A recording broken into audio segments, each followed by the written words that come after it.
Olá, estudante! Que bom que está comigo para mais uma aula de Biologia. Aqui comigo, Marisa Araújo, a Marizinha, uma aula do terceiro ano do ensino médio. Você está preparando aí para o Enem? Fique atento aí. Você também que está em casa assistindo, seja bem-vindo aí para mais uma aula, tá? Hoje a aula é sobre doenças infectoparasitárias, aula 1.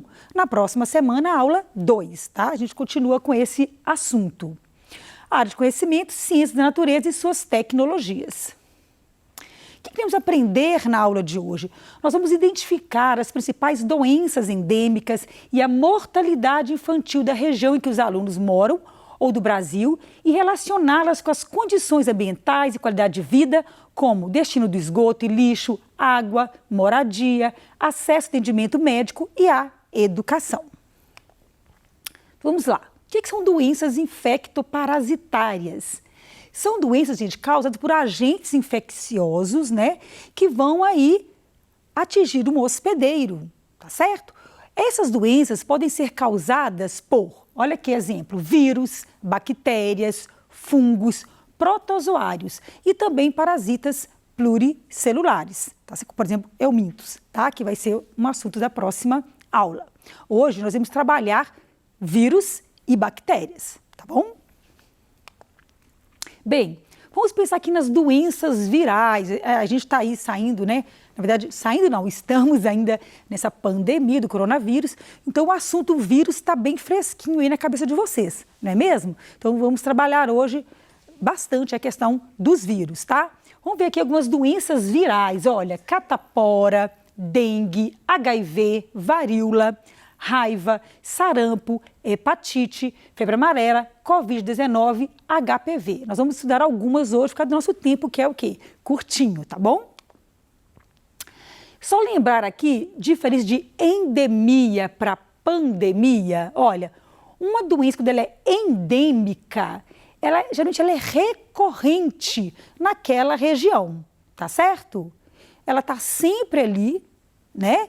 E ela não espalha muito para outras regiões, tá certo? Então aqui, olha só, no mapa mostrando aqui, olha, por exemplo, uma doença endêmica aqui do Brasil, por exemplo, tá? E uma pandemia, olha os pontinhos aqui, ela já tem esse poder, né, de espalhar para todas as partes do mundo, tá certo?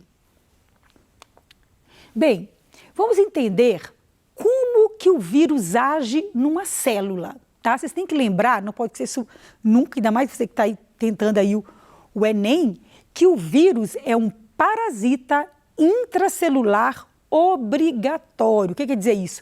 Ele não consegue ter o seu metabolismo, sua reprodução fora de uma célula. Então ele tem que sequestrar, invadir uma célula para poder então usar todo o maquinário daquela célula, né, celular, para ele então fazer aí o metabolismo e a reprodução dele. Então olha só. Nessa imagem, nós temos aqui, deixa eu pegar aqui só uma caneta, por favor, rapidinho.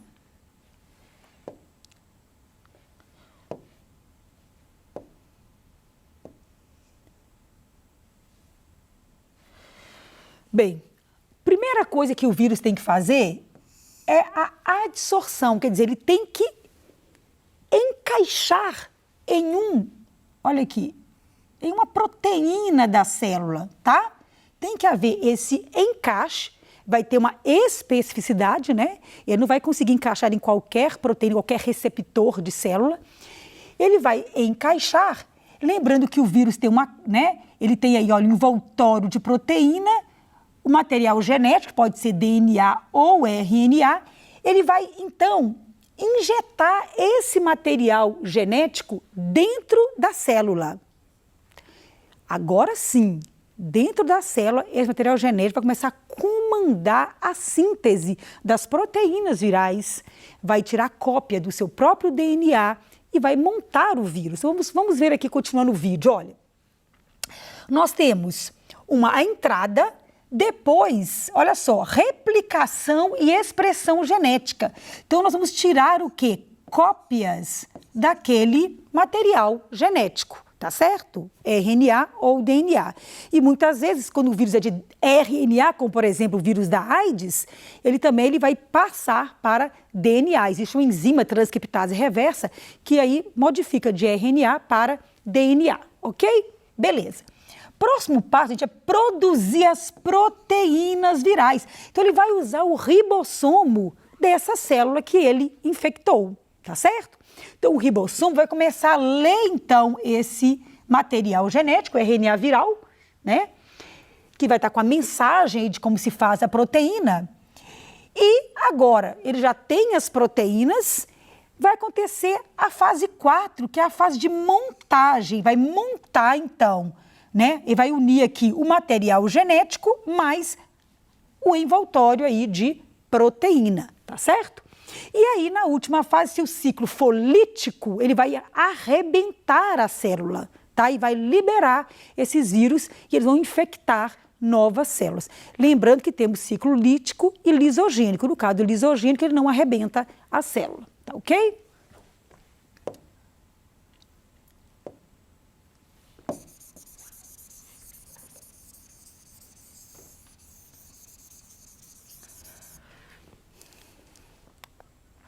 Vamos lá, vamos falar aí da gripe, né, que é uma doença infecto-parasitária muito comum, né, e também, principalmente, ocorre às vezes de forma sazonal, épocas mais frias, a gente percebe aí um aumento dos casos de gripe, né? Olha só, a gripe é uma infecção aguda do sistema respiratório, o agente etiológico é quem causa, tá, gente? Quem? Vírus da influenza, que pode ser do tipo A, do tipo B, C e D. Os mais comuns aí, gente, que causam aí as gripes mais comuns são do tipo A, tá? O que quer dizer, por exemplo, esse H e o N, de H1N1, H2N3, H3N2, o que significa isso? São proteínas, tá? Que estão aí nesses subtipos. A hemaglutinina, que é o símbolo H, que nós temos de 1 a 16 tipos, e neuraminidase, que é representada pela letra N, que pode ser de 9 tipos aí. Então, por isso que se faz essa combinação do H com N, tá bom? Então, olha só, o vírus influenza A e B são responsáveis por epidemias sazonais, quer dizer, de tempo em tempo, durante o ano aí. Sendo o vírus influenza A responsável pelas grandes pandemias. Logicamente, vacinação é a forma mais eficaz de prevenção, tá certo? E também contra as suas complicações. Às vezes você adquire a doença, mas ela vai acontecer de forma mais branda, porque você já tem um sistema imunológico já protegido, né? E vai ter uma resposta mais rápida. Vamos ver aqui o histórico do vírus influenza no mundo, olha só. Em 1918 a 1920, gripe espanhola, tá? H1N1. Gente, cerca de 40 milhões de óbitos. Alguns locais falam em 50 milhões de óbitos, tá? Foi uma grande epidemia aí. 1957 a 60, gripe asiática, já era H2N2. 68 a 72, gripe de Hong Kong, influenza H3N2. E assim por diante, olha, gripe russa, novamente Hong Kong, China, México, e vocês percebem que é uma variação aí, né, desse subtipo de vírus influenza, tá? Então, é uma preocupação, tem uma importância médica muito grande por causar doenças e levar também a óbito. Olha só, a gripe espanhola, agente etiológico, vírus influenza, sinais e sintomas, forte dores de cabeça e no corpo, calafrios e inchaço dos pulmões, transmissão aérea por gotículas de saliva e espirro, prevenção, evitar contato com pessoas contaminadas. Período aqui 18 a 1920, mortes estimativa 40 a 50 milhões de pessoas, aí varia um pouco aí com a fonte, tá, gente? Mas só para lembrar que foi que causou muita morte.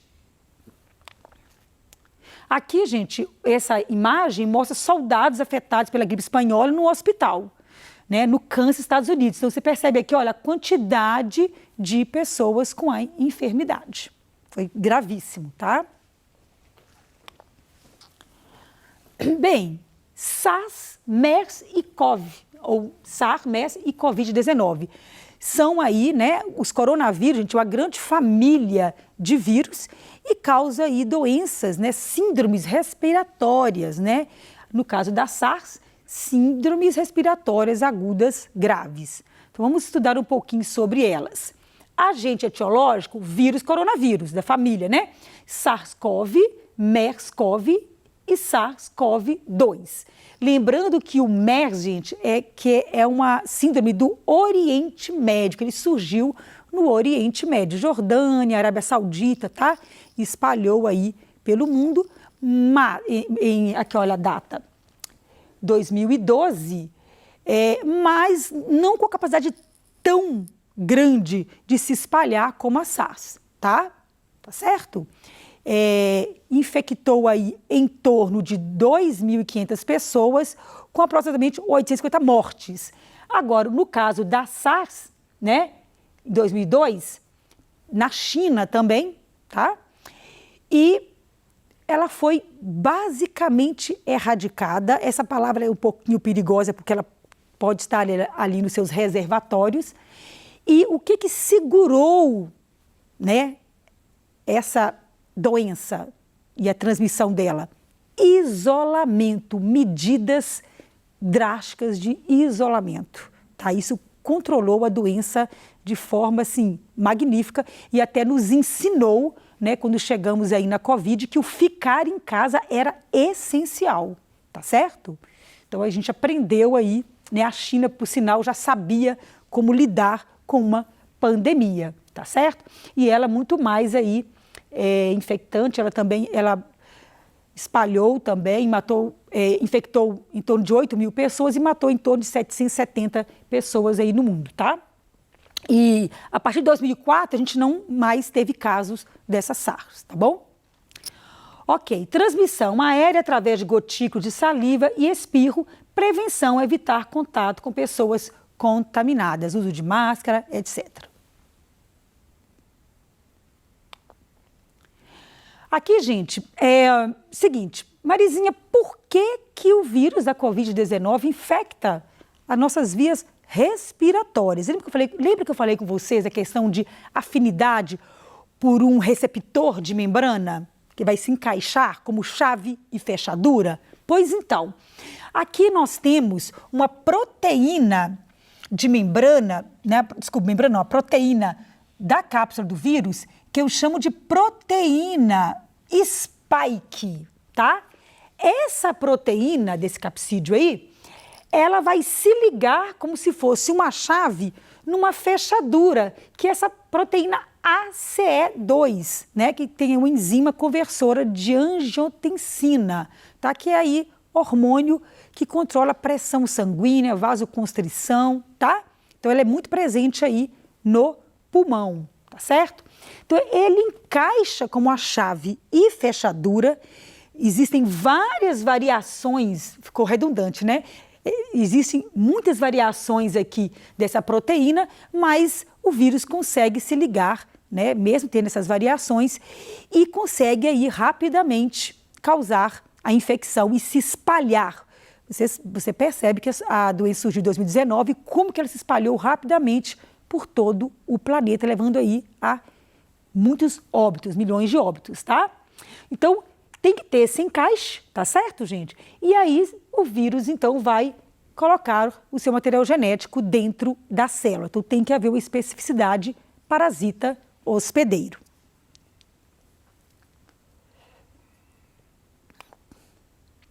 Só para lembrar aqui, gente, esses dados é de janeiro de 2022, tá? Que casos e mortes por Covid no mundo, média de novos infectados e óbitos por dia desde o início da pandemia. Percebe que ela foi aumentando, né? Olha, de janeiro de 2020 até aqui 2022, olha, 2,5 milhões de casos por dia. É muita coisa, tá? E aqui, mortes, olha, a gente percebe que houve um pico aqui em janeiro de 2020, tá? 7,1 mil mortes. Depois ela foi reduzindo, aumentou de novo no novembro de 2020, mas aí começou a vacinação. Então a gente percebe pelo gráfico que com a vacinação foi havendo queda, né? Até chegar aqui em janeiro de 2020, olha, com 6,3 mil mortes por dia. Mostrando aí, gente, isso é uma média, tá? A média móvel, 14,7 mil mortes aqui, tá, gente? Em dezembro de 2020. Mostrando para vocês como que a vacina, sim, foi essencial para ir controlar a doença e de voltar aqui nesse novo normal. Até hoje a gente já consegue andar sem as máscaras, tá? Síndromes gripais. Afinal, você está com gripe, né, influenza, ou está com Covid? A gente confunde muito os sintomas, né? Olha, cansaço, coriza, febre, dor de garganta, tosse com catarro ou tosse mais seca, falta de ar. O que a pessoa tem? É influenza ou é Covid-19? Gente, uma diferença marcante é que geralmente os sintomas da influenza eles são mais rápidos, eles são bruscos. Em 48 horas já tem febre muito intensa, calafrios, dores no corpo, cefaleia mais frequente, menos frequente na Covid, tosse seca nas duas, mas na Covid ela já é mais intensa, tá? Tá certo? Perda de paladar e olfato, geralmente Covid-19, dor muscular mais intensa no caso da influenza, diarreia pode acontecer em criança no caso da influenza, mais rara com a Covid, e geralmente dor de garganta acontece em ambos.